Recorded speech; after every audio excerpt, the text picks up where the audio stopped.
Happy October, friends. Today's Wholesome TV pick is one that's been misunderstood for nearly 40 years. Disney's Return to Oz from 1985. This film is brave, creative, and far more faithful to the Oz books, but critics dismissed it as creepy and traumatizing. They were wrong. For families with kids about 10 and up who can handle movies like Labyrinth or The Never-Ending Story, this isn't the horror movie reviewers make it out to be. Welcome to Wholesome TV Picks, the show where busy families skip the endless scroll and find family-friendly TV and movies that actually bring you closer together. So if you've been wondering whether Return to Oz is too much for your kids or the perfect Halloween pick, here's how we'll break it down for you. First, the honest parent review.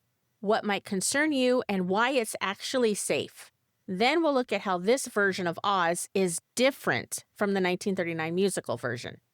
And finally, I'll show you where to stream it and why it deserves a spot in your family's Halloween lineup. Let's be real. If you've Googled this movie, you've probably seen reviews calling it traumatizing and too dark for kids. But here's what those reviewers missed.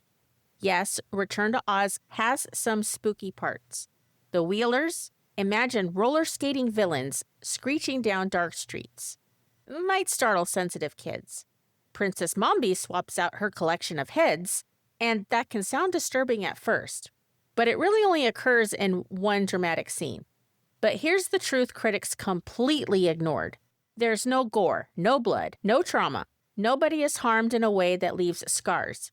Aunt Em and Uncle Henry are worried because Dorothy's Oz stories are keeping her awake at night and making her unable to help with farm work during the day. So they take her to a doctor whose cure is to erase Oz from her memory through electroshock therapy. Now, this sounds intense, and yes, it sets a serious tone, but it's not graphic, and it leads directly into Dorothy's escape and adventure. Every time danger appears, Dorothy and her friends use cleverness and courage to get through. If your biggest concern is, will this give my kids nightmares? The answer is probably not if they're ready for this level of adventure story. I first watched this movie when I was 7 years old. Yeah, I jumped at a couple of the scenes, but I didn't have nightmares. In fact, I couldn't stop re-watching it. And my youngest was also 7 the first time he saw it, and he loves it too. That's the magic here. The film trusts kids to handle real tension, and kids rise to the occasion. Now, you'll probably read online about how this movie traumatized a generation of kids. But here's what those stories miss. For one, I'm one of those kids. And as I stated earlier, most of us who saw it young didn't stop watching it.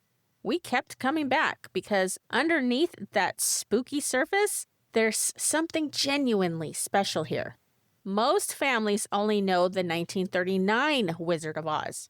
Ruby slippers, munchkins, and songs that make scary moments feel lighter and more fun. Return to Oz is different. Director Walter Murch went back to L. Frank Baum's original books, which were darker and more complex. He loved these books because his mother had read them to him starting when he was about 5 years old. They made him use his imagination in ways nothing else could. The original books weren't exactly soft either. According to Ranker.com, in Baum's books, the Tin Man decapitates 40 wolves. The Scarecrow snaps the necks of hundreds of crows standing in pools of blood. And the Wizard actually replaces a see-through cat's pink brains with clear ones to make her less independent. So when critics call Return to Oz too dark, they're actually criticizing Baum himself. Critics got it wrong. They saw evil, ugliness, and shadows, and missed the soul completely. What makes this wholesome movie recommendation so special is the artistry. TikTok, my favorite character, the copper soldier, wasn't CGI. He was radio-controlled with a performer inside who had to double up with his head between his legs. Jack Pumpkinhead required coordination between puppet and human actor. And fun fact, Jack Pumpkinhead was actually the inspiration for the pumpkin character in The Nightmare Before Christmas. The Wheelers went through months of training to master moving on wheels, using muscles that were all wrong for being upright.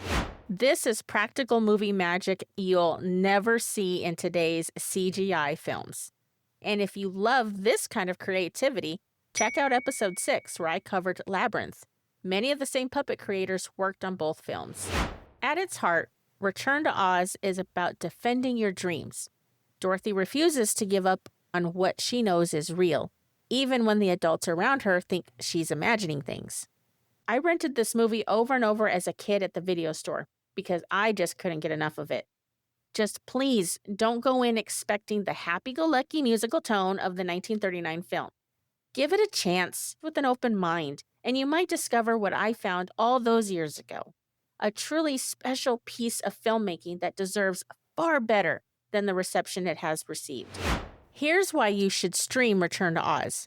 I believe it respects kids' ability to handle meaningful stories, shows practical movie magic CGI can't replicate, and carries a timeless reminder to defend your dreams.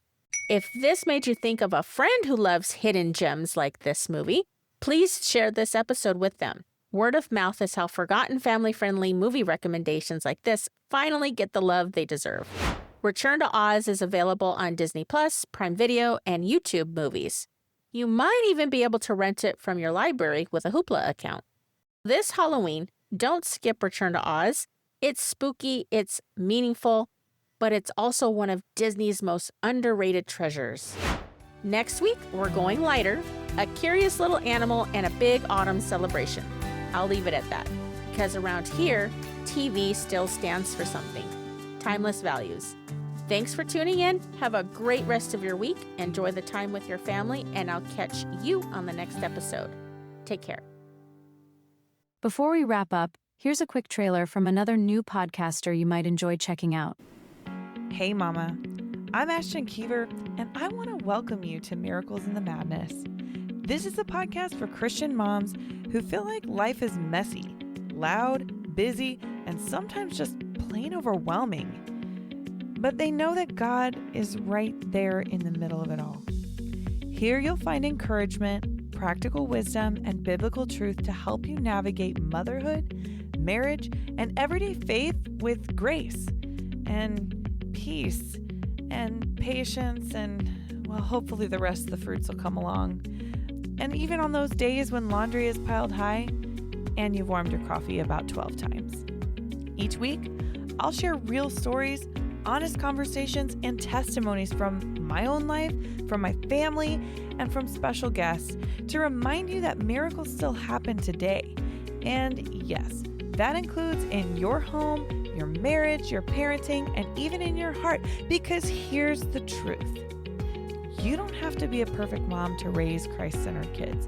You don't even have to have it all together to be used by God. You just have to keep showing up and trusting Him with the mess.